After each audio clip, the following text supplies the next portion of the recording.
Hola amigos, estamos en este programa Un Nuevo Corazón, abriendo la ventana de nuestras historias personales, deseando que sea Dios quien las utilice para edificar vuestra fe. El día de hoy tengo un invitado especial, es mi pastor acá en España, pastor de la iglesia Renacer en Fuengirola, Málaga, pero también pastor en Italia, en la iglesia Un Nuevo Giorno. De Monza. En Monza.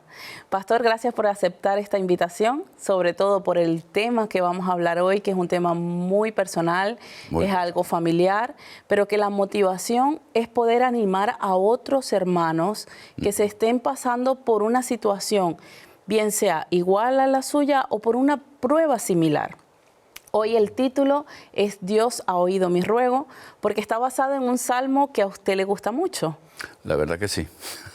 Así que hábleme un poquito por qué le gusta ese salmo, qué más dice ese salmo. Bueno, quiero un poquito abrir el tema desde la perspectiva de la enfermedad de mi esposa. Es una enfermedad muy complicada, muy difícil de diagnosticar. Ella empezó con sintomatología allá por mediados del 2008 y después de recorrer decenas de especialistas sin diagnóstico, en el 2013 nos dicen que ella podría llegar a tener fibromialgia y fatiga crónica.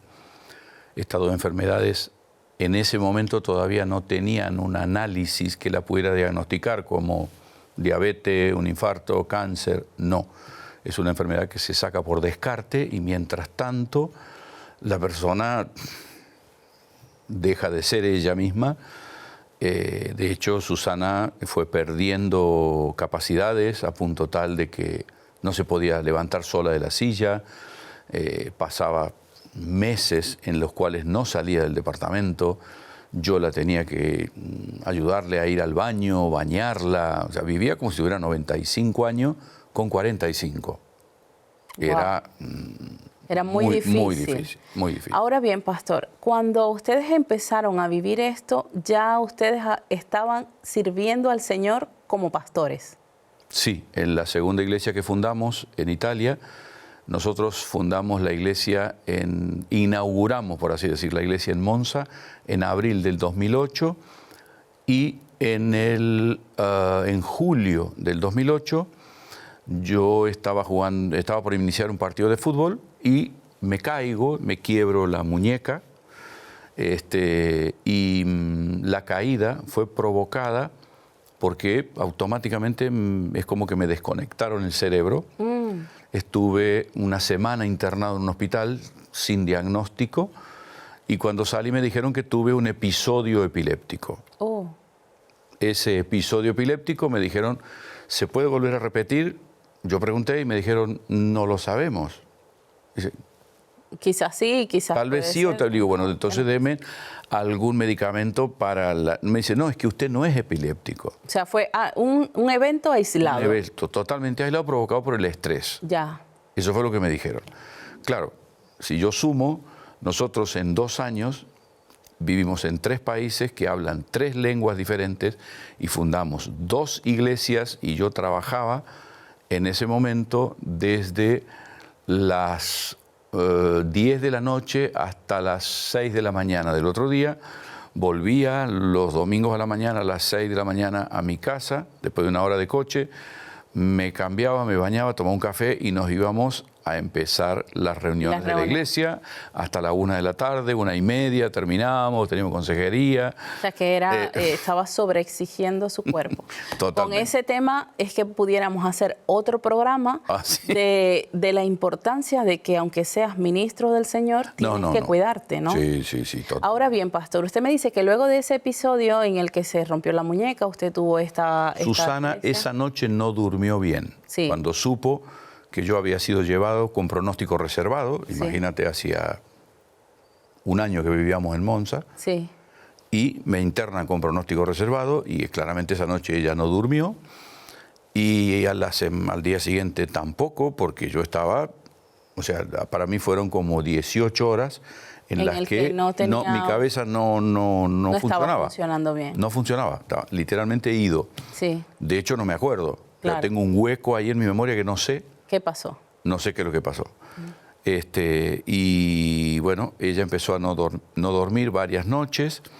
Después a eso se le sumó mucho dolor en el cuerpo, porque claramente cuando uno duerme mal una noche, Al otro está día mal no al te otro día. levantas bien. Cuando tú te pasas 3 o 4 noches enteras sin dormir, Ya es, sí. claramente eso empezó a despertar o sea, el problema de Susana es una cuestión totalmente neurológica, y esa fue como el disparador de el la detonante. enfermedad, el detonante. ¿Sí? Entonces, ella empezó con muchos dolores en el cuerpo. Los dolores en el cuerpo no la dejaban dormir, lo cual obviamente sumaba esa característica.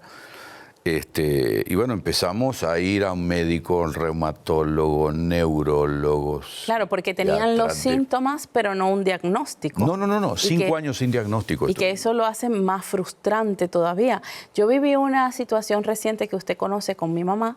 Ella se enfermó, la llevo con un dolor fuerte en el pecho. Para mí, que no soy médico, yo dije, esto es un infarto, y fue lo que ella me dijo. Eileen, estoy teniendo un infarto. La llevamos al médico, le hacen el electro, le hacen la prueba de sangre y me dicen, no, llévatela a tu casa que no tiene nada. Y regresamos a la casa y al otro día les repite el mismo episodio.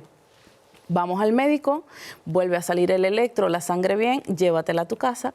Y el tercer día dicen, pues vamos a hacer otra prueba más profunda, y resulta que mi mamá tenía, o sea, 2 arterias del corazón completamente tapadas. Y la doctora le dijo, es que no sé cómo estás viva y no sé cómo aguantaste el dolor, pero es que las están enviando a la casa 2 veces, y en la segunda le habían dicho a mi papá lo que ella tiene es psicológico.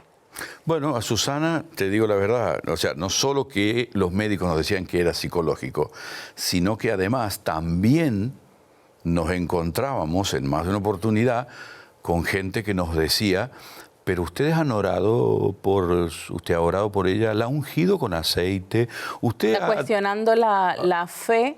Claro, no, cuestionando la fe, porque claro, no, es gente que literalmente me ha planteado, ¿cómo es que usted dice que Dios sana y no sana a su esposa? ¿Por qué Dios no sana a su esposa? ¿Hay pecado oculto, pastor? ¿Por qué? ¿Qué está pasando? Y eso es difícil manejarlo, ¿no, pastor?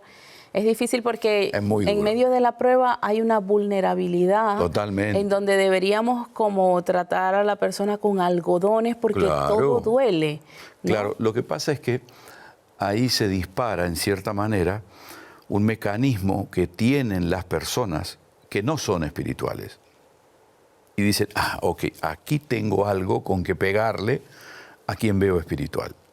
Ya, o también y que tiene que ver con situaciones, esto, el otro. ¿Pero por qué?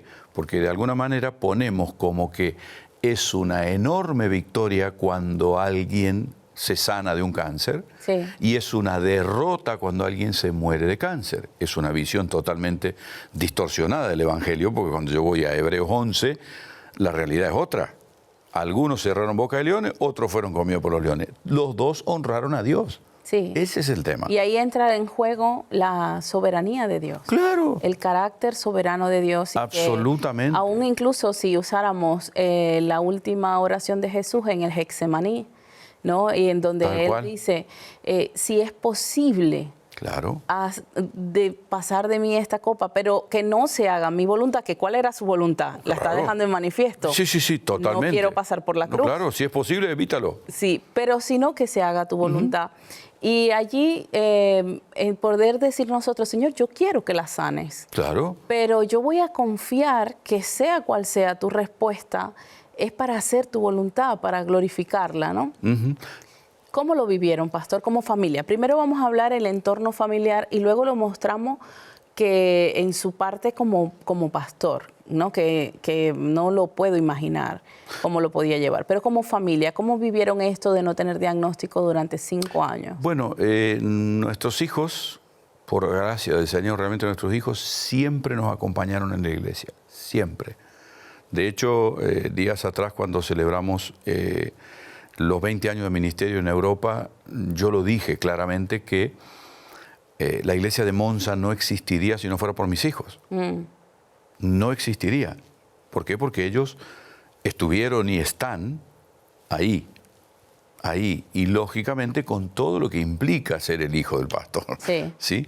Pero ellos estuvieron siempre, nos apoyaron siempre. Lógicamente eran Alejandro y Samuel, porque Lucas se había vuelto a Argentina, pero eran adolescentes, eran chicos que tenían menos de 20 años, los dos. Entonces, en cierta manera contábamos con ellos, ellos estaban en la universidad, pero fue muy, muy difícil, sobre todo el hecho de no saber y la impotencia de no poder cambiar la circunstancia. No poder cambiar la situación. Y ahí es donde viene el salmo que yo te mencionaba, ¿sí? Y que me gustaría leerlo porque realmente para mí ha sido sumamente significativo. Y recuerdo muy especialmente una noche en la que, Susana comenzó con toda esta sintomatología allá por el 2008, y una noche como en el 2011, 2012, por ahí, ella estaba muy dolorida, pero muy dolorida. Yo desde el 2010 más o menos, como ella estaba tan dolorida y apenas se le podía tocar el cuerpo, yo me fui a dormir a otra habitación. Yo dormí en el living. Para hacerle a ella como... Claro, no, para no tocarla en la noche cuando me daba vuelta, porque si yo me daba vuelta en la cama y la tocaba, ella gritaba del dolor. No se la podía tocar, literalmente. Entonces yo me fui a dormir al living y recuerdo una noche que yo me levanté en la noche, no sé, para ir al baño o qué, y escucho, ella que tenía la pieza con la puerta cerrada, y la escucho que sollozaba del dolor. O sea, era ese dolor desgarrado, ¿no? Y claro, imagínate yo, me fui al living donde yo estaba, dormía en un sofá, y dije, Señor, ¿qué hago con esto? ¿Qué hago con esto? Y ahí es donde aparece el Salmo, porque dice, Salmo 6, versículo 3 en adelante, Señor, apiádate de mí porque estoy débil. Fortaléceme, pues me siento sin fuerzas. Estoy profundamente abatido. Señor, ¿hasta cuándo? Mírame, Señor, y ponme a salvo. Que tu amor me libre de la muerte. Pues si uno muere, pierde tu recuerdo. ¿Quién puede alabarte en el reino de los muertos? Estoy cansado de llorar. Porque yo me iba... A llorar. A llorar, que le iba a llamar a ella porque lloráramos juntos. No, me iba literalmente a llorar. Dice, estoy cansado de llorar, cada noche baño en lágrimas mi cama y con llanto inundo mi lecho, mis ojos se consumen de dolor y envejecen de tanta tristeza. Así me sentía yo. Así me sentía yo. Abatido y confundido. No. Es decir, todas las palabras que conducen a la depresión estaban presentes, siempre, todos los días. La realidad que nos tocaba vivir era tan... no lo sé cómo decirlo, pero no era entendible. Gente que venía y nos decía, no puedo entender por qué si ustedes quieren, y surgen de pronto, habré orado lo suficiente, hicimos esto. Todos esos cuestionamientos que son normales cuando pasamos por pruebas. Pero es lógico y normal que sea así. O sea, cuando David escribe esto, o sea, no es que lo escribe porque estaba feliz. Sí. No. Realmente es decir, lo sentía. Él estaba así. Y yo dije, Señor, si David se sintió así, gloria a Dios, porque esto no es nuevo. Y si Dios dijo de este hombre que él tenía un corazón conforme a la voluntad de Dios, mi anhelo es tener un corazón conforme a la voluntad de Dios. Y cuando no entiendo nada, ¿qué tengo que hacer? Ir y llorar con Dios. Claro. Ahora, pastor, usted me dice, bueno, tuvimos el apoyo de nuestros hijos, pero usted siguió ejerciendo el ministerio pastoral a pesar de estar enfrentando esta enfermedad que ahora, el día de hoy, en el 2025, es un poco más conocida, la fibromialgia. Pero yo recuerdo cuando yo llegué en el 2018 y los conocí a ustedes y la pastora me contó su condición, yo no había escuchado nunca. No, es que no era una enfermedad conocida. No era una enfermedad. No era tan fácil de tener un diagnóstico. Y si no tienes un diagnóstico, tampoco puedes saber qué hacer, a dónde ir, ahí está. Qué recomendaciones tener, ¿no? Ahí está. Y yo creo que, bueno, claramente como hay una diferencia enorme entre cómo vive un proceso un hombre y cómo lo vive una mujer. Sí. La mujer quiere hablar de lo que le pasa, el hombre quiere encontrar soluciones. Bueno, yo me sentía terriblemente frustrado porque no le podía dar una solución a ella. ¿Sí? Entonces, me recuerdo una mañana, una hermana viene y me dice, pastor, contenta ella, me dice, ¿le puedo hacer una pregunta? Digo, sí, querida, dime, ¿qué pasa? Me dice, ¿cómo hace usted para estar siempre tan bien? Yo digo, ¿tenés idea de lo que me está preguntando? Claro. Me dice, pero es que usted viene el día domingo y yo sé los problemas que está teniendo, pero ¿por qué usted siempre está bien? Digo, yo estoy hecho pedazo, pero no se nota. Digo, bueno, vos no lo notas, pero Dios lo sabe. Dios lo sabe y yo estoy hecho pedazo y no sé cómo seguir. Y mi único deseo es serle fiel a Dios. Si Dios la sana, Susana, gloria a Dios. Y si no la sana, gloria a Dios. ¿Cuánto tiempo, pastor, pasaron sin un diagnóstico? ¿5 años? 5 o 6 años más o menos. Vale. Y hace como 2 años quizás hubo allí una luz que se abrió, porque Dios puede usar instrumentos, Dios puede usar personas, Dios usa a los médicos, nos conecta con la persona correcta que nos dice, mira, esto es lo que vamos a hacer, ¿no? A veces creemos que la sanidad de Dios solamente puede venir a través de un milagro extraordinario, en un culto de oración, sí, pero no nos damos cuenta que Dios puede usar a los médicos como un instrumento, ¿no?, para traer salud. Y fue el caso de su esposa. ¿Cómo fue eso? ¿Cómo lo vivió usted internamente, poder ver una mejoría significativa y evidente para todos los que estábamos alrededor? No, bueno, a mediados del 2023, a principios del 2023 nos enteramos de una alternativa justamente para, a través de una asociación de enfermos de fibromialgia aquí en Fuengirola, que Susana es parte de esta asociación, le dijo que para las personas que tienen, porque la fibromialgia como es un síndrome, está la persona que tiene un nivel de total y plena incapacidad como lo tenía ella. Ahora, por ejemplo, hoy tendría que haber venido, pero no vino. ¿Por qué? Porque la enfermedad todavía está.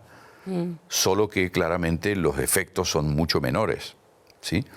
Entonces le dijeron que ella tenía que pasar por un proceso que se llama la cámara hiperbárica y otro proceso que es el LIMS, se llama, que son como ondas que se colocan en el cerebro con una especie de casco de cuero, con electrodo y toda la historia, y que bueno.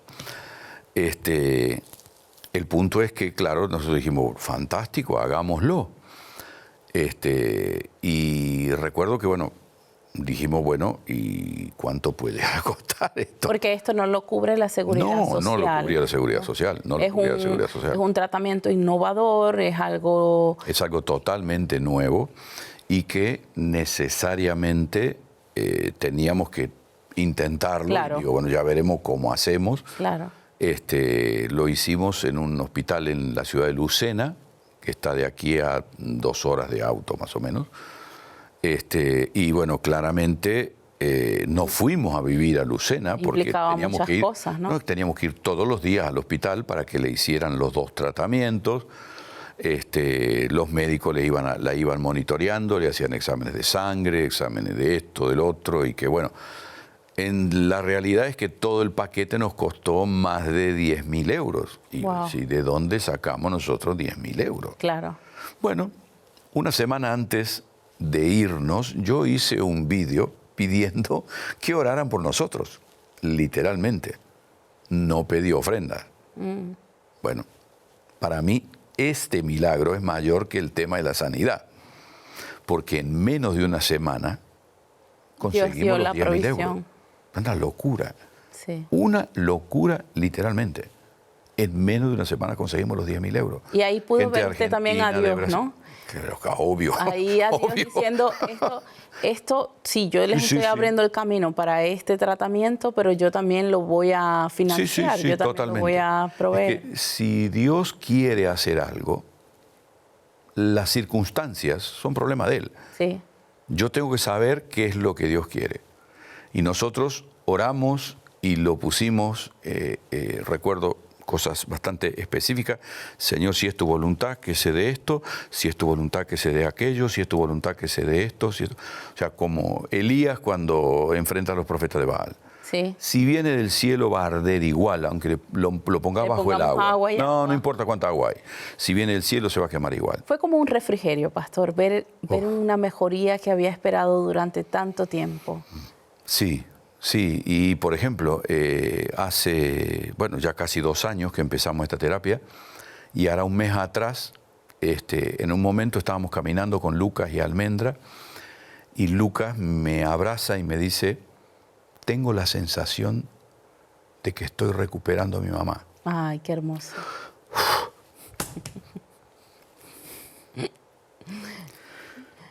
Qué hermoso. Me pesa.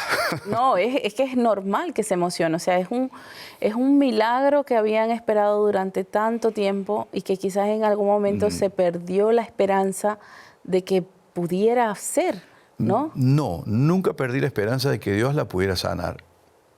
Y oré muchísimo para no cuestionar a Dios por qué no la sanaba. Oré 2 veces para que el Señor se la lleve, eso sí. Porque usted ya no la quería ver sufrir. Claro, lógico. Lógico. Digo, ¿para qué? ¿Cuál es el sentido que una persona que tiene 45, 50 años viva como si tuviera 95 y llorando la mitad del día de los dolores que tiene? Fuimos a un médico y el médico en Italia nos dijo, lo único que podemos pensar en hacer es comenzar con la morfina. Imagínate, comenzar con morfina a los 45 años. Claro, O sea, o sea que no había tampoco algo... No, es que fuimos a una clínica de la terapia del dolor. Y honestamente, terapia del dolor, no. Y empezamos a ver vídeos sobre lo que implicaba la fibromialgia y bueno, muchas personas se suicidan. Porque también afecta la parte anímica, ¿no? Totalmente. Imagínate que de pronto tú te encuentras con 45 años físicos, pero tu organismo te dice que tienes 90. ¿Cómo haces para no deprimirte? Claro. Que era lo que discutíamos con los médicos, porque los médicos, cuando no tenían un diagnóstico, ¿qué nos decían? ¿Es psicológico? ¿Es psicológico? Digo, no es psicológico. No, pero es que ella en realidad se quiere volver a su país y no sé. Digo, no, absolutamente no. Si hubo algo que siempre para nosotros fue totalmente irrenunciable, es el hecho de que yo nunca dejé de creer lo que ella me decía, nunca. Siempre creí todo lo que ella me dijo. Esa sería una de las recomendaciones que usted le puede dar a una persona que no es el que está enfrentando la enfermedad, pero que tiene un familiar cercano enfermo y que el familiar le dice, mira, yo me siento así, y el médico dice, no, ella está exagerando, él está exagerando. O sea, ¿usted le daría esa recomendación de decirle, créele? Bueno, el tema crucial aquí es quién es la persona, o sea, cuánta confianza merece la persona a la cual tú le vas. Claro, porque si tú sabes que la otra persona es mentirosa, es manipuladora, entonces no porque tenga fibromialgia le tienes que creer. Claro. ¿Sí? Por eso, o sea, yo sé perfectamente quién es Susana. Sí. Yo puedo dudar de mí, pero de ella no. O sea, no. Ahora, pastor, a nivel de la fe, usted siguió con el ministerio y ir a un domingo a la iglesia, ¿no? A predicar, dejando a su esposa en esa condición. Yo me imagino que esto fue un campo de entrenamiento, pero radical, profundo. O sea, decir, Señor, yo me voy a encargar de tu obra creyendo que tú te estás encargando Totalmente de la nuestra. Sí, totalmente, porque, bueno, por ejemplo, para mí fue muy, muy importante Recuerdo una charla que tuve al principio de la enfermedad con Susana, permiso. Sí.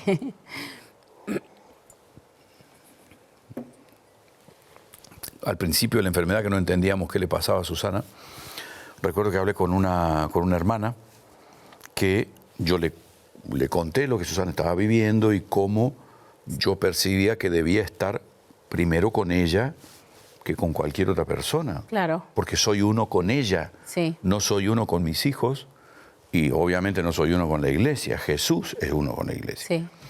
Y entonces ella me dijo, pero usted debería avergonzarse de lo que está diciendo. Porque usted es un siervo de Dios y usted se debe a la iglesia. Yo le digo, hermana, perdóneme, pero no lo puedo compartir. Porque la palabra dice que yo debo amar a mi esposa como Jesús amó a la iglesia. Ahora, déjeme que yo le aclare esto.